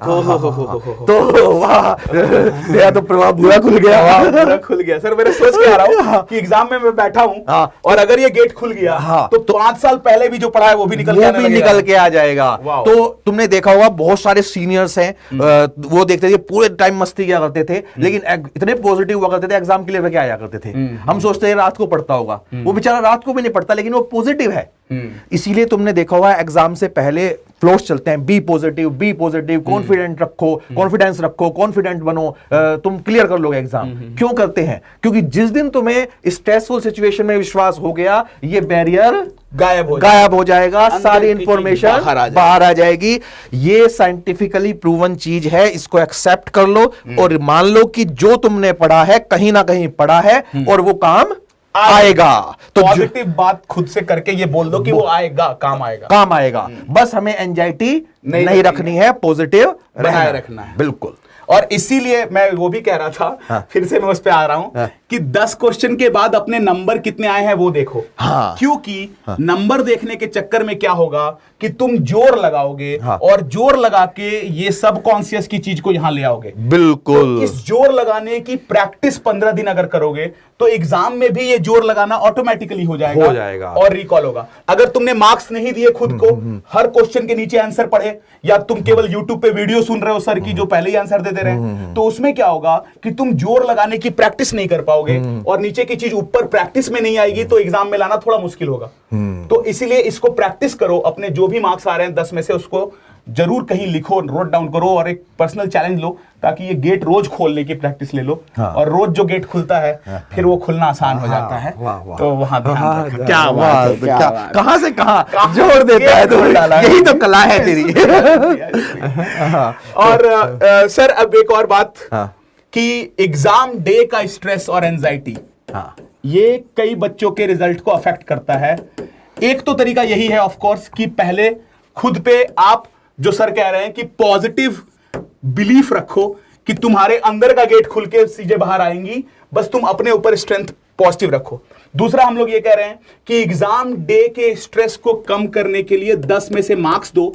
तो उससे क्या है कि आपको रोज प्रैक्टिस होगी, तो स्ट्रेस में भी वो काम आप कर लोगे। बिल्कुल। बट आप सर कुछ रियल इंसाइट दो, फिर से साइंटिफिक कुछ कंसेप्ट के साथ दो, कि कैसे एग्जाम डे स्ट्रेस को हम मैनेज करें, इसको कैसे हम रिड्यूस कर दें। देखो, जो एक एलन नेक्स्ट सीबीओटी लेके आया था, हाँ, ये उसके लिए था। ये है ना, इसका एक और है शायद 7 तारीख को है। इस सीबोट का और सीबीओटी जो भी इसे प्रोनाउंस करें हम, तो इसका एक था कि जो एनवायरनमेंट हमें एग्जाम में मिलना है, वही एनवायरनमेंट तुम इसे मान के चलोगे, तो तुम्हें थोड़ी सी एंजाइटी कम हो जाएगी। बिल्कुल बिल्कुल ठीक है। लेकिन अब हम ये नहीं कहेंगे जिसने सीबीओटी नहीं दिया तो वो लॉस में रह गया, ऐसे कोई घबराने नहीं भी दे पा रहे। 7 को दे दो, 7 को है, क्योंकि रियल एग्जाम होना चाहिए। अब देखो, ऑनलाइन बैठ के आप एग्जाम दे रहे हो रूम पे, तो आप कभी भी रोक देते हो, फिर आप बीच में वो हो जाता है। हालांकि उसमें हमें क्रिटिसाइज भी किया गया, इतने सीबोट क्यों। मैं यार वैसे भी तो तुम शाम के टाइम सुट्टा लगाने चले जाते हो, चाय पीने चले जाते हो, 1 घंटा वेस्ट कर देते हो। यदि तुम स्ट्रक्चर्ड वे में अपने सेंटर जा रहे हो, तो क्या वेस्ट कर दिया तुमने। सही बात है, 1 घंटा जाने आने में लग गया, 2 घंटा, तो उस टाइम में आप वहां जाके रियल सिचुएशन को फेस भी किए, तो वो एग्जाम डे में हेल्प करेगा। एक्सर्शन पता चला तुम्हारी कि बॉडी एक्सर्ट होती है, तो तुम कैसे रेस्पॉन्स करते हो, ये भी बात सही है ना। तो वो एक चीज पता चली। चलो, उसमें यदि रहा तो तुम उसको फील करके देखो कि यदि एक तो डीप ब्रीदिंग एक्सरसाइज है, वो तुम कभी भी कर सकते हो। ठीक है, ठीक है। दूसरा जो रिलैक्स करता है, डीप ब्रीथ। हाँ, डीप ब्रीदिंग एक्सरसाइज बिल्कुल प्रूवन है। तुम कुछ भी नहीं आता, बहुत सारे तुम्हें लगेगा कि बाबा जी ने बताया था कि एक नाक पकड़ के बंद करनी है, दूसरी खोलनी है, 3 मिनट तक ये करना है, 1 मिनट तक ये करना है, वो कैलकुलेशन में ही फंस जाते हैं। हाँ। मैं कह रहा हूं उसकी जरूरत ही नहीं है। जब तुम डीप ब्रीदिंग कर रहे हैं तो तुम्हारा एल्वियोलाई बढ़ रहा है, तो ऑक्सीजन ज्यादा ट्रांसपोर्ट हो रही है। बस सिंपल सा कंसेप्ट है। तुम उसको 1 नाक बंद करके कर लो, या 2 नाक बंद करके कर लो, चारों नाक बंद कर लो। तो मेन चीज है, कई बार हम सोचने लगते हैं अब YouTube पे सही तरीका सीख के मानूंगा। इसकी कोई जरूरत नहीं है। अपना डीप ब्रीदिंग एक्सरसाइज करो। हालांकि तरीके हैं, हम उसको डिटेल में डिस्कस कर देंगे नेक्स्ट सेशन में, ऐसा भी कर लेंगे। नाक बंद करो, कान बंद मत करो। हाँ, कान खुले रखो। तो डीप ब्रीदिंग एक्सरसाइज करो। ठीक है, वो आपको स्ट्रेस वाले सिचुएशन से भी प्रेजेंट मोमेंट में ले आती है, और थोड़ा रिलैक्स तो करती है डेफिनेटली। फिर दूसरा, एग्जाम से सेंटर पे टाइम से पहुंचने का टारगेट बनाओ, उसमें 1 घंटे का मार्जिन रखो। Very good. होता क्या है, कई बार ऐसा होता है कि हम बिल्कुल बोलिए, मैं आपका बात लिख रहा हूं। बिल्कुल पीक टाइम पे पहुंचने की वो रखते हैं, जैसे कि सपोज करो रीच बिफोर टाइम। हाँ, रीच बिफोर टाइम। होता क्या है, कई बार ऐसा होता है एग्जाम तुमने 10-15 मिनट लेट हो गए, फिर कहीं जाम दिख गया, तुम्हारे अंदर से तुरंत एंजाइटी आने लगी कि यार मैं पहुंच पाऊंगा, नहीं पहुंच पाऊंगा। सही बात है। तो इसलिए तुम अपना फिक्स रखो। हालांकि अब तो लकीली हमारी बहुत सारी कोचिंग्स हैं जो ट्रांसपोर्ट प्रोवाइड करती हैं। तो वो एक अच्छी चीज है कि जब कलेक्टिवली जाते हैं सारे के सारे, तो ऐसा लगता है सब हम पहुंचेंगे टाइम पे। लेकिन फिर भी कई बार हम थोड़ा सा अलग सोचने लगते हैं, तो टाइम से तुम्हारा पहुंच जाओ, 1 घंटा पहले 1 घंटा पहले पहुंच जाओ। जाने के बाद वहां पे रिलैक्स करो, डाइट अच्छी लो, मतलब डाइट अच्छी मतलब हेल्दी ब्रेकफास्ट, हाँ डिनर रात को अच्छी तरह करो, कोई दिक्कत नहीं है, स्लीप लो, मॉर्निंग में ब्रेकफास्ट करो, ठीक है, और एडिक्वेट हाइड्रेशन, पानी खूब पियो, इसी बात पे। हाँ मतलब ज्यादा नहीं पीना, नहीं तो सुसु करते रह जाओगे, है ना, लेकिन एडिक्वेट करो, एडिक्वेट, है ना। एक चीज मेरे को एक बच्चे ने बताया था सर, इसमें बहुत अच्छा, कि लास्ट डे बहुत सी कोचिंग्स आपको कुछ पैम्पलेट देंगी कि अभी पढ़ लो, ये पैम्पलेट इंपॉर्टेंट है, ये वो सारे पैम्पलेट आपको आपकी मर्जी है जो करो, लेकिन बेस्ट स्ट्रेटेजी उस स्टूडेंट ने ये बताई कि जो स्ट्रॉन्गेस्ट सब्जेक्ट है आपका, लास्ट डे और जाते टाइम सिर्फ स्ट्रॉन्गेस्ट सब्जेक्ट को देख लो गाड़ी में, बाकी सब्जेक्ट मत देखो। तो स्ट्रॉन्गेस्ट सब्जेक्ट अगर आप रिवाइज करोगे on the day of exam, तो आपको ये कॉन्फिडेंस आएगा कि मेरी मेमोरी तो बहुत अच्छी काम कर रही है, और वो कॉन्फिडेंस एग्जाम में फिर 20-30 क्वेश्चन को सॉल्व करने में हेल्प कर देगा। तो वो बच्चे का पॉइंट भी मुझे बहुत लॉजिक, उसने खुद पे अप्लाई किया था और उसके मार्क्स 190 समथिंग आ भी गए थे, कि स्ट्रॉन्गेस्ट सब्जेक्ट उसका पैथो स्ट्रॉन्ग था, उसने लास्ट डे सिर्फ पैथो पढ़ा और वो उसके एक पॉजिटिव वो कर दिया, रोल प्ले किया। अब यार वही आया था ना, तुम सोच रहे होगे 2 घंटे मेरे पास हैं, हाँ, तुम 6 महीने में कुछ नहीं उखाड़ पाए, हाँ, वीकेस्ट सब्जेक्ट का 2 घंटे में क्या उखाड़ लोगे? सही बात है। तो वीकेस्ट सब्जेक्ट को जो पढ़ना है, अभी 15 दिन का टाइम दिया है ना हमने, हाँ, उसमें पढ़ लो। हाँ, लास्ट टाइम पे तुम्हें लगता है कि तुम पढ़ना है तो अच्छी तरह पढ़ो, नहीं तुम्हें लग रहा है, हर बंदा अलग है। मुझे लगता था कि मैं क्लास में पढ़ता हुआ जाऊंगा तो मुझे बेनिफिट मिलेगा, तो मैं पढ़ता था। मेरा दोस्त था, वो कहता था मुझे लास्ट में नहीं पढ़ना, मैं रिलैक्स करूंगा। तो दूसरे से फिर कंपेयर नहीं करना। कई बार होता है हम सोचते हैं छोड़ यार अपनी अपनी धारा, देखा 4 बंदे पढ़ रहे हैं, तुम भी अपना पर्चा निकालते हो, तुम्हें एकदम फीलिंग आ जाती है यार 15 मिनट वेस्ट कर दी, इसने तो पढ़ लिया 15 मिनट, उससे क्या मतलब है? कंपटीशन है नहीं, सबको लाना है। और दूसरा कि उसे देख के पढ़ना, तुम्हें जो लग रहा है जिसमें तुम कंफर्टेबल हो उस तरह से रहो, वो काम करो, कोई दिक्कत नहीं है। एक दिन के पढ़ने में तुम्हारा स्कोर इंप्रूव नहीं होगा, इंप्रूव जो होना है ये 15 दिन तो है, ये लगातार पढ़ने और जो पिछला है, मैं कह रहा हूं पिछला तो हम भूल ही जाते हैं, ये 15 दिन तुम लगा दो अपनी जान, तो माहौल बन जाएगा। बिल्कुल। और अगर परचाई खोलना है तो स्ट्रॉन्ग सब्जेक्ट का खोलो। हाँ, स्ट्रॉन्ग सब्जेक्ट। और एक बात सर ने बहुत अच्छी बोल दी है, कि सुनो सबकी करो लेकिन करो मन की। Listen to everyone but do what your heart says. तो हमारे जो सजेशन है वो कोई पत्थर की लकीर नहीं है।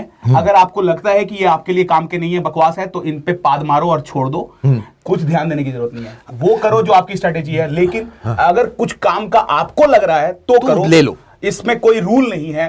सिलेक्शन के 10 तरीके होते हैं, जो तरीके अपना के मैं सिलेक्ट हुआ, जो तरीके अपना के ये सिलेक्ट हुए, और जो तरीके हम बच्चों को करते देख रहे हैं, हम बस वो समराइज करके आपको देना चाह रहे हैं, ताकि किसी भी एक की एग्जाम गड़बड़ ना हो। बिल्कुल। बहुत वो अच्छा लगता है जब आपके एग्जाम क्लियर होते हैं तो। बिल्कुल यार, बिल्कुल। और सर आप अपनी ओर से कुछ टाइम मैनेजमेंट को लेके या वो कुछ करना चाहें तो दे, और मैं बच्चों से क्वेश्चन जो आए हैं वो देख लेता हूँ, ले लेता हूँ। हाँ हाँ बिल्कुल। कुछ आप पॉइंट टाइम मैनेजमेंट के ऊपर अगर देना चाहें कुछ बच्चों को, एग्जाम में टाइम मैनेजमेंट के लिए कुछ अगर इश्यू है तो बताओ। हाँ बिल्कुल। एग्जाम के जो मेरे पास कई स्टूडेंट्स के क्वेश्चन आते हैं, होता क्या है, जब जो एग्जामिनर होता है ना, वो पेपर भी बड़ा प्लान्ड करते हैं वो। अच्छा। ये साइकोलॉजिकल ट्रैप होता है। कई बार क्वेश्चन आएंगे, पहला क्वेश्चन, दूसरा क्वेश्चन, तीसरा क्वेश्चन, तीनों बड़े डिफिकल्ट है।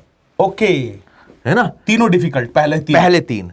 बच्चा देखते ही समझ गया कि अब ना हो पाएगा। ओहो, तुमने क्या लगाया, 3 ही तो गड़बड़ है। चौथा देखा तुमने, चौथा भी कमजोर हो गया। सही हो सकता है, चांसेस आर देयर।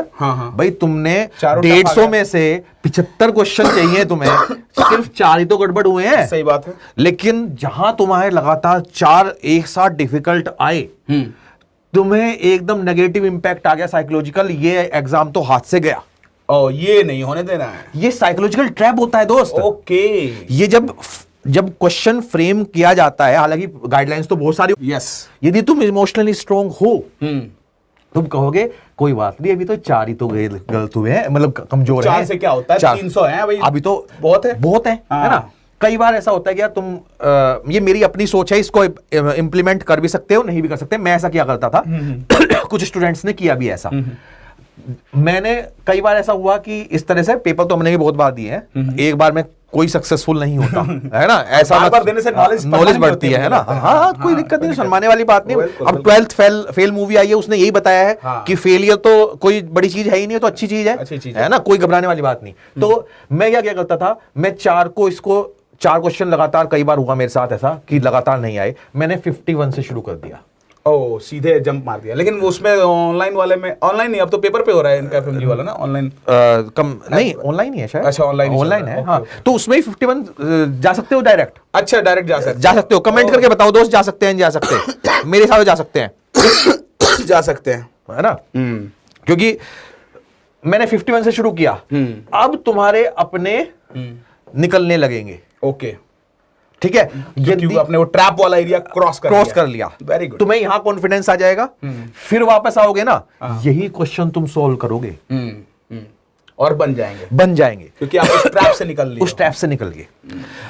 तीसरा, सपोज करो यहां पे भी ट्रैप फंसा रखा है उसने, है ना, तो तुम 100 पे चले जाओ। जैसे ये ट्रैप इस जुलाई में हुआ था कि फर्स्ट पेपर टफ हो गया। हाँ, तो फर्स्ट पेपर टफ हुआ तो क्या हुआ, अगर उसमें मान लो 75 की जगह आपके 50 आ रहे हैं, हाँ, तो आप ये 25 सेकंड पेपर से कर लो, सेकंड से कर लो। वो ट्रैप है, ये सोच के उसको हाँ, करो कि वो ये ट्रैप ही देख, या तो फर्स्ट पेपर डिफिकल्ट देने का ये क्या था, ये ट्रैप ही तो था। ट्रैप था, हाँ। एक्चुअली होता क्या है, अभी गाइडलाइंस भी हैं कि हम आईक्यू के अलावा ईक्यू भी चेक करेंगे, इमोशनल क्वोशेंट। आईक्यू यदि मैं बहुत इंटेलिजेंट हूं, मैंने सारे प्रोसीजर देख रखे हैं, मेरे पास आता भी है, पढ़ भी रखा है, और मैं कर भी लेता हूं। एक सीरियस पेशेंट इमरजेंसी में आया, मैं सारा प्रोसीजर जानता हूं, लेकिन मेरे हाथ कांप रहे हैं, इमोशनली अनस्टेबल हूं मैं, तो मैं वो नहीं कर पा रहा ना।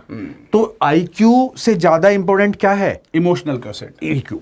तो यदि तुम इमोशनली स्टेबल हो, तो हम बार बार तुम्हें कहना क्या चाह रहे हैं कि अपने आप को पॉजिटिव रखो, मतलब कि तुम इमोशनली स्ट्रॉन्ग हो, अंदर से उस चीज को वो करो, एक्सेप्ट कर लो, कुछ भी हो जाए, हमें पॉजिटिव यही रहना है कि भाई ये ट्रैप है, इसमें नहीं फंसेंगे। हम इसको 3-4 क्वेश्चन की बात है, आगे से पॉजिटिव ले लेंगे।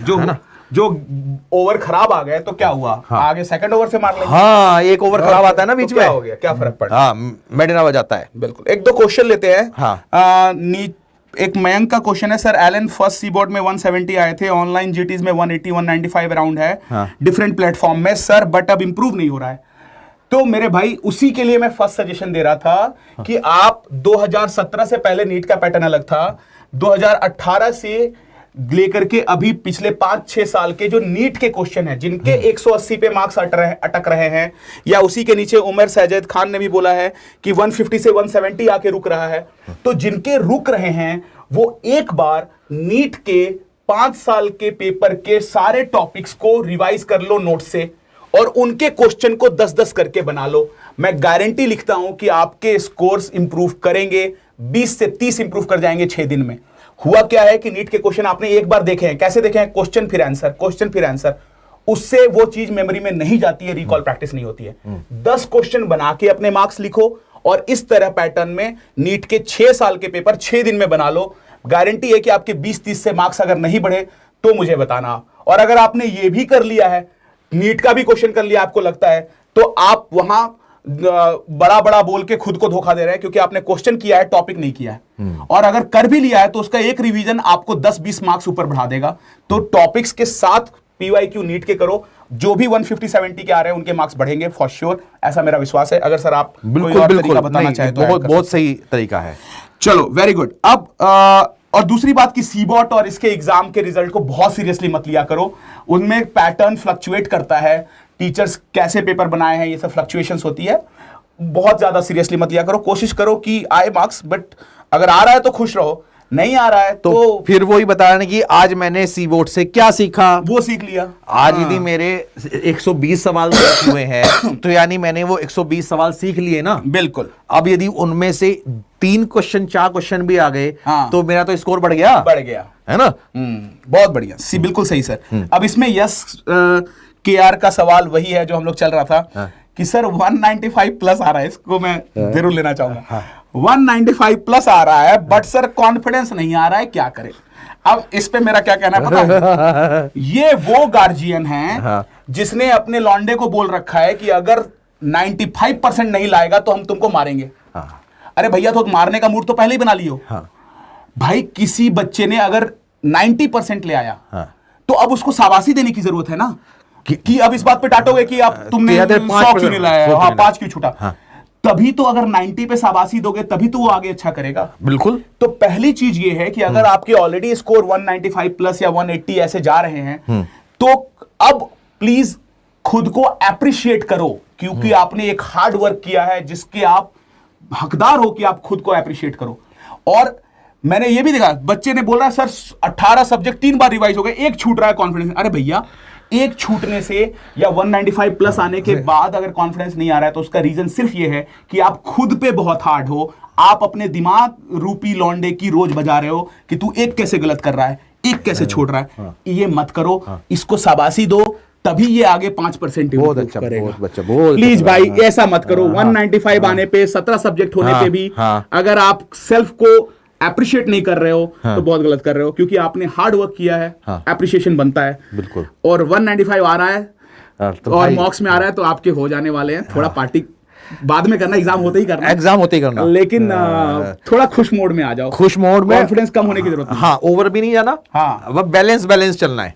और दूसरा, हमने डिस्कशन में भी बात किया था कि कैसे आप निगेटिव टॉक को पॉजिटिव में ला सकते हो, उसके ओर फोकस करना है। तो पॉजिटिव में लाने का एक तो तरीका ये है कि जो वर्क किया उसको एक बार याद करो कि क्या क्या तुम अच्छे कर चुके हो, और दूसरा डेली थोड़ा सेल्फ एप्रिशिएशन दो। एक और तरीका है जो कॉन्फिडेंस दिला सकता है, जो इसमें मेरा पर्सनल फेथ है कि कॉन्फिडेंस के लिए आप नेचर से या अपनी मम्मी से डेली आशीर्वाद लें। वो आपको एक कॉन्फिडेंस देता है कि मैंने अपना कर दिया है, अब मेरे साथ गलत इसलिए नहीं होगा क्योंकि मेरे साथ माँ का आशीर्वाद है या नेचर का आशीर्वाद। बहुत बहुत बहुत अच्छा। नहीं, दिल छू लिया तूने छोटे। और अब मेरी आदत है कि मैं उसको साइंटिफिकली एक्सप्लेन कर देता हूं। हाँ, साइंटिफिकली एक्सप्लेन कर दो सर, है ना। हाँ। और इसको थोड़ा इमोशनल भी और साइंटिफिकली भी और एक स्पिरिचुअल वे में ले चलते हैं। देखो, कई बार हम कहते हैं कि हम भगवान से गलत मांग लेते हैं। तुम सही मांगोगे तो भगवान सही देगा। सही बात है। कई बार हम मांगते हैं ऐसा कि हमने पूजा की और कहा भगवान जो याद है बस वही क्वेश्चन आ जाए, है ना। तो कहते हैं कैसे होने वाला है यार, जो याद है बस आ जाए क्वेश्चन, है ना। अब तू नहीं मांगा, मैंने ही मांगा, तीसरे ने मांगा, भगवान सबका है। हाँ, है ना। अल्लाह भगवान सब एक ही है मेरे लिए, तो है ना, सब एक है। तो उन्होंने कहा एक क्वेश्चन छोटे का देंगे, एक क्वेश्चन बड़े का देंगे, सबकी मांग पूरी। अब तुम कहोगे भगवान से कि भगवान मुझे वही याद करा जो एग्जाम में आना है। अभी 15 दिन बचे हैं ना, बेटर है, मुझे वही याद करा जो एग्जाम में आने वाला है। 15 दिन में मैं वही रोज पढ़ूं, आज वही पढ़ूं जो एग्जाम में आने वाला है। इसमें भगवान समझ गया कि ये कर्म करना चाहता है। वाह वाह, ये कर्म करना चाहता है, मेहनत करना चाहता है। यदि ये कर्म करता है तो इसको फल की इच्छा तो थोड़ी बहुत रख सकता है, ज्यादा सन्यासी थोड़ा ही है। तो कर्म करो, और तुमने कह दिया भगवान वही याद करा जो एग्जाम में आने वाला है। तो वो भगवान के लिए बड़ा सिंपल सा काम है। भगवान तुम्हें उसी तरह से माइंडसेट बना देगा। एक बार तो मेरे साथ छोटे पता क्या हुआ, मैंने ऐसे भगवान होगा, भगवान वही याद करा जो एग्जाम में आने वाला है। मैंने पेज खोले, पढ़ने वाला था, जोर से हवा आई, 4 पन्ने पलट गए। भगवान ने कहा हो गया। फिर क्या, कौन सा टॉपिक खुल गया? दूसरा जो नया टॉपिक खुला, मैं पढ़ा और वही आया। और भाई साहब, वो टॉपिक कौन सा था? 3-4 क्वेश्चन आए। कौन सा टॉपिक? ये हाइपोथेटिकल है, इसे झूठ नहीं बोलूंगा, है ना। पर एक मैंने स्टूडेंट को ऐसा कहा था, उसने क्या किया था लास्ट के 15 डेज में, एक को नहीं, मैं पहले बहुत स्टूडेंट्स को ऐसा कहा करता था। और मैं तो रियल लग गया सर, मैं तो एकदम फील्ड में चला गया। फील्ड में चला गया। नहीं देखो कई बार हमें थोड़ा इंटरेस्टिंग बनाना पड़ता है। मैं तो फील्ड में आ गया कि सही में सर ऊपर वाले ने आंसर दे दिया क्या? ये मैं उस स्टूडेंट का नाम भी ले सकता हूँ, डॉक्टर सेवी करके थी। अच्छा। उसको मैंने ये बताया था। और उसने ऐसा किया, लास्ट में वो डिप्रेस थी, परेशान थी। तो वो जब भी कुछ परेशानी होती थी, दिमाग कुछ पढ़ाई का मन नहीं करता था, तो वो ऐसा भगवान वही याद करा, और कोई भी नोट्स लेके खोल के बैठ जाया करती थी। वाह। उसके बाद उसे टैग लगा दिया करती थी कि ये पढ़ा मैंने ये पढ़ा। लास्ट में जब वो एग्जाम दे के आई, तो उसमें से 80 क्वेश्चन उसके भाई साहब आए थे। रीजन क्या है? उसने कोई टाइम वेस्ट ही नहीं किया। हाँ जब भी वो डिप्रेस हुई, भगवान का नाम लेके उसने पढ़ना शुरू किया, कर्म किया। हाँ उसने टाइम वेस्ट ये नहीं किया मैं क्या करूं, मैं ये पढ़ूं या वो पढ़ूं। उसने कहा भगवान मुझे कुछ तो पढ़ा, और वही पढ़ा जो एग्जाम में आने वाला है। वही बात, क्या वो बात है यार, ना? वाह, क्या विषय। अच्छा, इसमें एक डॉक्टर कुशु है, उन्होंने 6 बार एक सवाल पूछा है कि नीट पीवाईक्यू कहां से करें। तो अभी लास्ट टाइम में अपने सोर्सेस को आप चेंज ना करें, जिससे किया है उसी से करें। अगर किसी ऐप से किया है तो ठीक है, बुक से किया है मच बेटर, बट जिससे भी पहले किया है उससे कर ले। अगर आपको कोई सोर्स नहीं पता है, नहीं मिल रहा है, आपने पहले नहीं किया है, तो नीट पीवाईक्यू की बुक्स आती है मार्केट में। हाँ। प्रीतेश सिंह की है, अरविंद अरोड़ा की है, दोनों में से कोई भी लेके कर सकते हैं। बट अगर आपके पास ऐप है, उसमें आपने थोड़ा बहुत भी किया है, तो उसी से करें, सोर्स को चेंज ना करें। लास्ट टाइम में कोई भी सोर्स चेंज ना करें। यूट्यूब के नए नए वीडियोज आएंगे, रिसेंट अपडेट्स हो, सब उसके चक्कर में ना पड़े। जो पढ़ा है उसको बार बार रिवाइज करें। क्वेश्चंस करें ना बस सर नीट पीजी के, अब उसका फुल एक्सप्लेनेशन देखने से का टाइम नहीं है। टाइम देखो यार, हर एक क्वेश्चन के एक्सप्लेनेशन देखने की जरूरत भी नहीं होती है। कुछ क्वेश्चंस आप सही कर रहे हो बार बार तो वो ठीक है, इग्नोर करो। कुछ क्वेश्चंस के एक्सप्लेनेशन में वो रेफरेंस आर्टिकल डाल देते हैं कि इस आर्टिकल, वो पढ़ने की जरूरत ही नहीं है। जिस क्वेश्चंस के एक्सप्लेनेशन में टेबल्स वगैरह है वो पढ़ लो, और जिस क्वेश्चंस में बार बार गलती कर रहे हो उन टॉपिक्स को देख लो। तो सबके 15 दिन गुड एनफ टाइम होता है। कितने क्वेश्चन हो जाएंगे 6 साल के? 6 साल के 1200-1400 क्वेश्चन है, 1200-1400। अगर आप 100 क्वेश्चन ही देखो यार, दिन भर के 4 घंटे में आप 150 क्वेश्चन 100 कर सकते हैं। अगर आप 100 क्वेश्चन भी करोगे तो 5 साल का पेपर करने में, जिसमें 1000 क्वेश्चन है, 10 ही दिन तो लगने हैं। और बात बस ये हम कह रहे हैं कि वो 10 दिन जो आपने टाइम दिया उस पे 100 क्वेश्चन पे, उससे आपके कई सारे टॉपिक और कई सारे क्वेश्चन कवर होते हैं। वो टाइम वेस्टेज नहीं है, वो टाइम का रियल यूटिलाइजेशन है। मैं तो ये कहता हूं कि ऑनलाइन में मेरा भी रिवीजन सेशन यूट्यूब वीडियो पे देखने से ज्यादा अच्छा टाइम का यूज है कि आप उस टाइम में मेरे ही सब्जेक्ट के पीवाईक्यू बना लो और उनके टॉपिक पढ़ लो। बिल्कुल। वो किसी भी यूट्यूब सेशन से ज्यादा यूजफुल है, इतना अच्छा टाइम। बिल्कुल। उसमें तो ये है कि जब आदमी कहीं कुछ नहीं कर पा रहा और एक होपलेस हो जाता है, तब वो देख लेता है, तो वो तुम्हारी अपनी चॉइस है ना। कोई पूछ रहा था कि सर पीएसएम का रिवीजन कैसे करें, पीएसएम रिवीजन के लिए क्या करें, पीएसएम रिवीजन गाइड प्लीज।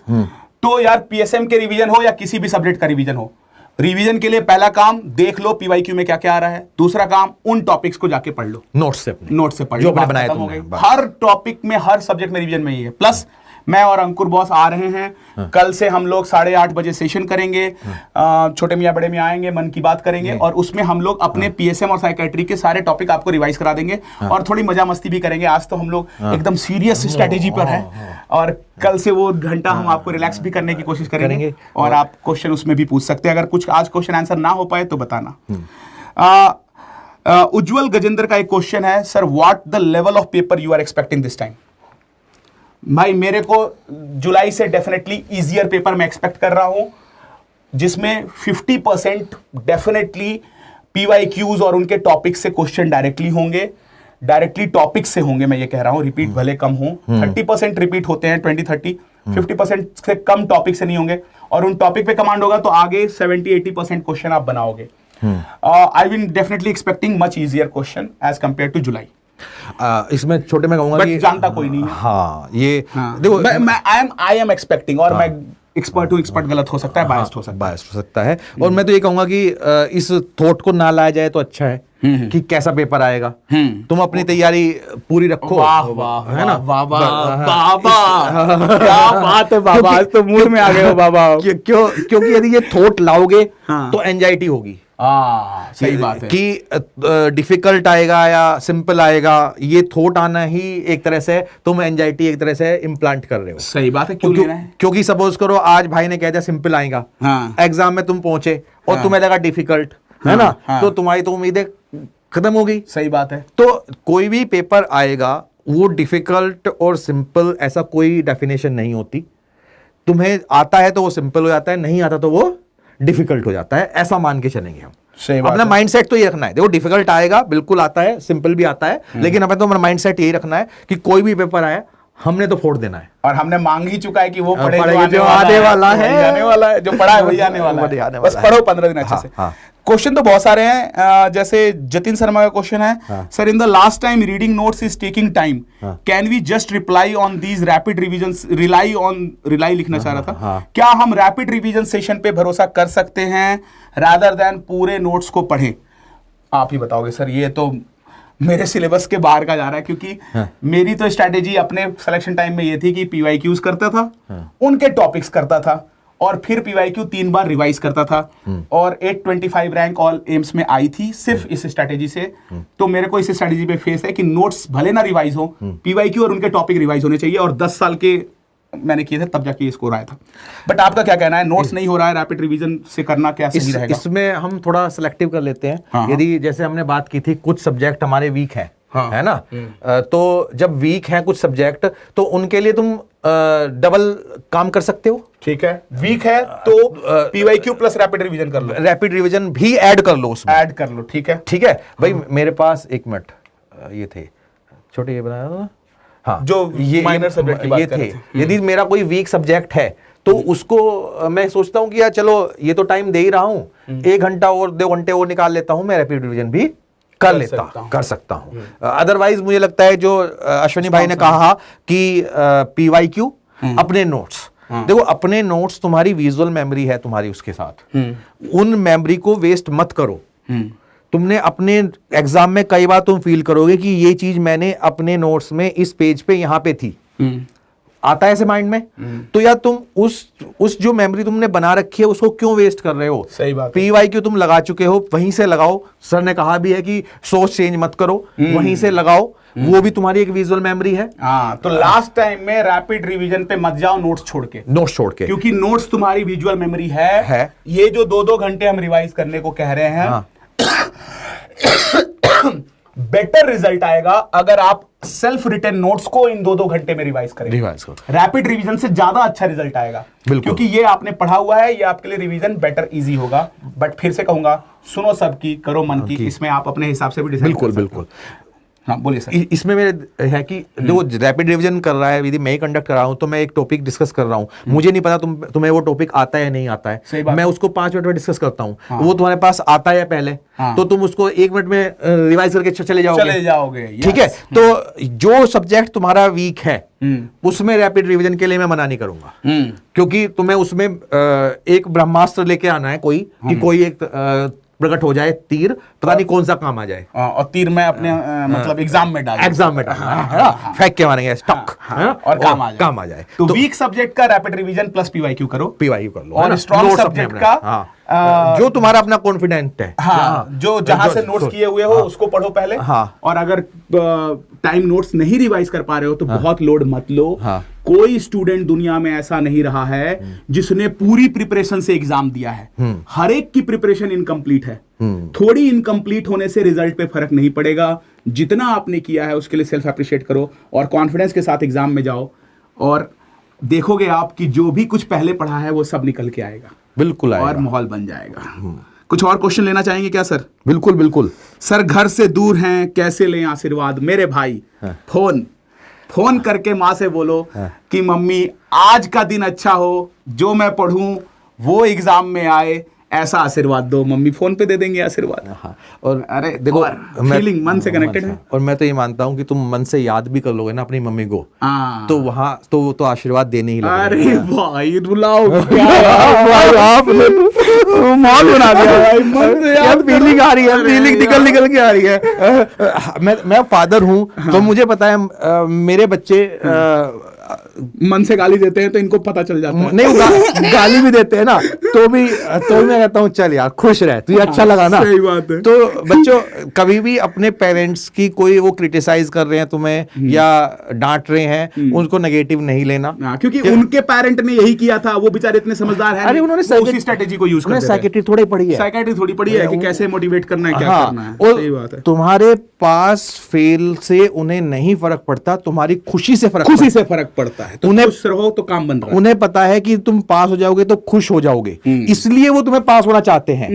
मुझे आज मेरी बेटी है, मुझे फर्क नहीं पड़ता वो पास है, फेल है, टॉपर है, वो खुश है तो मैं खुश हूं। सही बात। और ये हर पेरेंट्स की यही रहती है। तो अपने अंदर एंजाइटी मत रखना कि यार ऐसा हो गया तो पापा मम्मी परेशान हो जाएंगे, वो नाराज हो जाएंगे। वो तुमसे कभी नाराज नहीं होंगे। ये तुम रखोगे, तुम्हारी एक्स्ट्रा एंजाइटी कट डाउन हो जाएगी। वो नाराज होने की बस एक्टिंग करते हैं ताकि तुम पढ़ के ज्यादा खुश रहोगे, ज्यादा खुश रहोगे। अल्टीमेटली वो बस खुश रखना चाहते हैं आपको। तुम्हें। ये याद रखना प्लीज। अभी सर अपनी बेटी बता रहे थे, मैं भी बता रहा हूँ, मेरी भी बेटी है 10th क्लास में 10 बार फेल हो जाए, लेस्बियन हो जाए, मुझे कोई फर्क नहीं पड़ता है, बस वो लाइफ में खुश रहे। बात ना सही है, जो क्या दिक्कत है। बहुत बढ़िया। तो प्लीज अवनीश कुमार का एक लंबा सा क्वेश्चन है कि अब पीवाईक्यू जब देखता हूं तो उसके आंसर डायरेक्ट रिफ्लेक्ट हो जा रहे हैं, बट बहुत से एक्सप्लेनेशन स्ट्राइक नहीं करते हैं। फिर लगता है PYQ is not helping me, then what should I do now bros. अगर कुछ नहीं रिफ्लेक्ट हो रहा है तो वो लर्न कर रहे हो आप, जैसा सर ने बताया। तो अगर आपको पीवाईक्यू बनाते ही टॉपिक याद आ जा रहा है, ठीक है। टॉपिक नहीं याद आ रहा है और उसी से बार बार क्वेश्चन आ रहे हैं, तो एक बार पढ़ लो, बिल्कुल वो लर्न कर लोगे। भाई डर के आगे जीत है। अब तुम पीवाईक्यू से ही भाग जाओगे तो एग्जाम में भी पीवाईक्यू से भागोगे क्या? वहां तो पीवाईक्यू को फेस करना ही पड़ेगा। तो कितने भी डर है, वो सारा डर हमारे अंदर इसलिए आता है ताकि हमारा सेल्फ रिस्पेक्ट अपने नजर में बना रहे। इसलिए आप गेम ही नहीं खेलते हो। जैसे मैं पतला होने की कोशिश करूंगा तो फेल हो सकता हूं, तो क्या मैं कोशिश ही ना करूं? बट मेरा माइंड ये गेम खेलेगा कि कोशिश ही मत कर तू, ताकि फेल ना हो। तो वही गेम आपके साथ हो रहा है। माइंड के गेम को पकड़ो, कितना भी डर लगे पीवाईक्यू जरूर बनाओ, क्योंकि डर के आगे जीत है। और एग्जाम में पीवाईक्यू ही है। वाह वाह छोटे। हाँ बिल्कुल भाई, एकदम माहौल इमोशनल कर दिया भाई ने। ये तो मेरी वाली बात बोल दी। कभी 150 से कम भी आते हैं, कोई बात नहीं। एग्जाम वाले डे आप किस टॉपिक से क्वेश्चन आ रहा है आपको नहीं पता है, मुझे भी नहीं पता। और 15 दिन आपके पास है। आप 15 दिन में ये, अगर आपके 120 नंबर आ रहे हैं, आप 15 दिन ढंग से पीवाईक्यू विद टॉपिक करो, वो बढ़ के 170 हो सकते हैं। बिल्कुल हो सकते हैं। तो अभी तक उम्मीद नहीं छोड़ना, और इस बात को याद रखना कि गिरते हैं से सवार ही मैदान जंग में। वाह वाह। वो तिफल क्या गिरेंगे जो घुटनों के बल चला करते हैं। वाह वाह। यानी जो लड़ेंगे घोड़े पे खड़े होके, वही तो जीतेंगे हारेंगे। जो पहले सरेंडर दे दिया, वो क्या हारेगा और बिल्कुल। घोड़े से याद आया, भाई भी घोड़ा ही है, अश्वनी। नाम भी घोड़ा है भाई का, तो इसलिए भाई ने बिल्कुल एग्जाम्पल सेट दिया है। Complete trauma is must know and revise specially thoracic. अरे ये तो एडवाइस दे रहे हैं भाई कि क्या पढ़े क्या नहीं पढ़े। अच्छा सर हैं, सर्जरी दादा सर है। अरे दादा भाई क्या हाल चाल? बहुत बढ़िया। कोई और सवाल है आपके पास तो करिए। और मैं एक बात कहूंगा कि लास्ट टाइम में अपने बहुत ज्यादा, अगर आपका कॉन्फिडेंस जीटी के स्कोर से, सीबीओटी के स्कोर से हिल जाता है तो बहुत ज्यादा रोज रोज मत दो। अगर कॉन्फिडेंस हिल रहा है तो, अगर नहीं कॉन्फिडेंस हिल रहा है तो ठीक है। क्योंकि अगर आप रोज रोज सीबीओटी वो दोगे, जीटी दोगे, उसी में लगे रहोगे तो पीवाईक्यू कब करोगे? बिल्कुल ठीक है। तो अगर आपका कॉन्फिडेंस उससे हिल रहा है तो आप रोज रोज मत दो, कभी कभी वीक में एक दे दो, 2 दे दो। दूसरा ये कि अगर आपके टाइम मैनेजमेंट में प्रॉब्लम हो रही है तब ज्यादा दो। लेकिन अगर आप टाइम मैनेजमेंट ठीक कर पा रहे हो और आपको बार बार उसके रिजल्ट से फर्क पड़ता है मूड पे, तो थोड़ा 1-2 दे दो ना, 1-2 कर लो, 1-2 कर लो, पीवाईक्यू कर लो। चलो जी, यही क्वेश्चन अभिषेक शर्मा का, जीटीज कितने देने चाहिए? तो आई थिंक वो रिप्लाई हो गया है। मेरे हिसाब से अगर आपका टाइम मैनेजमेंट में प्रॉब्लम है तो अभी आने वाले 15 दिन में 3-4 जीटीज देने चाहिए कम से कम। अगर टाइम मैनेजमेंट आपका सही हो रहा है और जीटी के स्कोर माइंड को नहीं अफेक्ट कर रहे हैं, तो फिर माइंड को अफेक्ट कर रहे हैं और आप डिप्रेस वगैरह हो जा रहे हो, तो कम दो। कम करो। तो वो डिसीजन आपको हमेशा अपने से लेना है। सुनो सबकी, करो अपने मन की। वहां पे मामला अंदर से जो आवाज आती है ना, वो सही राय देती है हमेशा। जीटी करने चाहिए, नहीं तो ये डिस्कशन हो गया। जीटी के स्कोर इतना सीरियसली मत लो। जीटी के स्कोर यार, कई सारे कोचिंग बनाते जीटी हैं टफ, ताकि आप थोड़ा सा कम लाओगे तभी तो सोचोगे कि इनसे पढ़ेंगे, तब आएगा। वो एक साइकोलॉजिकल ट्रिक होता है। और जीटी में किस टीचर ने हार्ड बनाने का मन कर गया, वो बना दिया हार्ड। रियल एग्जाम्स में आपको, जब आप पीवाईक्यू में जो स्कोर आ रहे हैं उसको रियल मानो, जीटी के स्कोर को बहुत ज्यादा रियल बहुत मत मानो। अच्छे आ रहे हैं तो खुश रहो, बुरे आ रहे हैं तो इतना टेंशन मत लो। इसका एक मैं बताता हूँ जीटी का ओरिजिन हुआ क्या था। वो आपकी शायद डाउट सारे क्लियर कर देगा। जब शुरू में जीटी आए थे, उसका पर्पस इवेल्युएट करना नहीं होता था। वो सिर्फ ये हुआ करता था कि एग्जाम में तुम्हें क्या क्या दिक्कतें आएंगी, क्या क्या तुम्हारे इमोशनल चेंजेस आएंगे, क्या क्या तुम सिली मिस्टेक करोगे, वो तुम अभी से देख लो। सही बात है। फिर हुआ क्या, उसके बाद सभी कोचिंग ने सोचा कि यार इसको पैन इंडिया किया जाए और पैन इंडिया करें तो कंपटीशन दिखाएं कि अपनी अच्छी सबसे सबके बीच में रैंक देखो। सही बात है। तो लोगों की साइकोलॉजी होगी सबके बीच में रैंक देखना है, तो उसका जो मेन पर्पस था वो हटके अब नंबर पे आ चुका है। तो उस ट्रैप में नहीं जाना। जो उसका मेन पर्पस था कि हमें अपनी क्या गलती एग्जाम में होने वाली थी, जो मैंने इसमें कर ली है वो मैं सुधारूंगा और मेन एग्जाम में नहीं करूंगा। उस पे फोकस करो, स्कोर को बहुत सीरियसली मत लो। और पीएसएम का रिवीजन करा देना सर, भाई नेपथिन भाई, श्योर हम लोग पीएसएम और साइकेट्री का ऐसा बेहतरीन रिवीजन कराएंगे कि रिवीजन सेशन से क्वेश्चंस आपके 5% से ज्यादा बाहर नहीं जाएंगे। ऐसी हमारी पूरी कोशिश रहेगी। हालांकि कोशिश हमारे हाथ में है, रिजल्ट तो नहीं है। और thank you so much. Revision में बहुत टाइम लग रहा है, स्पीड अप कैसे करें, इसका आप कुछ सजेशन दे सके तो। How to speed up the revision. उसमें यही जो एक तो सोर्स मत चेंज करो, अपने बनाए हुए चीजों को रिवाइज करो। दूसरा ये है कि अगर रिवीजन जैसे पूरी याद करके ही रिवाइज होगा ऐसा जरूरी नहीं है ना। बहुत टाइम लग रहा है तो एक थोड़ा सा उसको गो थ्रू करके क्वेश्चंस बना के इंपॉर्टेंट टॉपिक कर लो। तो उससे क्या है कि अगर मान लो पूरा मेडिसिन नहीं रिवाइज कर पा रहे हो तो भाई इंपॉर्टेंट टॉपिक्स उससे कर लो एटलीस्ट।